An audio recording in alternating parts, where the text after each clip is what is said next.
the Islero, the Harama, the Urraco, and the Countach. They were said to be superior to other sports cars since they didn't use anyone else's parts, and the Countach was said to be the most written about car in history.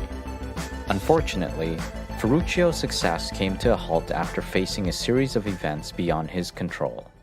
A deal to supply Bolivia with 5,000 tractors was cancelled after the country faced a coup. The loss forced Ferruccio to sell his tractor company and 51% of his Automobili Lamborghini shares.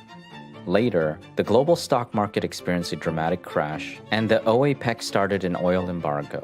It led to increased fuel prices and threw the automotive industry into a crisis. But we know with the shortage of gasoline that they talk about in Washington, it's affecting the employment not only in Maryland but in our nation. Ferruccio did his best to keep his businesses alive and managed to find buyers for his unsold tractors.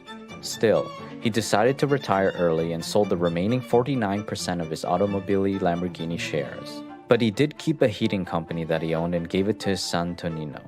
Later, Tonino pivoted towards building a successful fashion and luxury business under the family name. Meanwhile, the new owners of Automobili Lamborghini tried to revive its brand but failed. Afterwards, the company was forced into liquidation. A few years later, the Italian government sold it for $3 million to two French billionaires.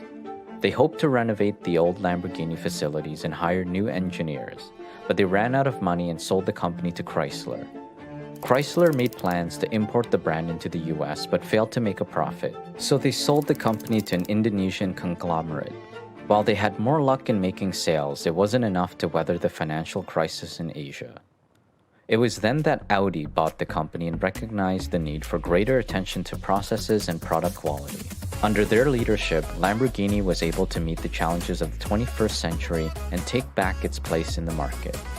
With the release of the Gallardo, Huracan, and the Urus SUV concept, sales jumped across the world, especially in the US.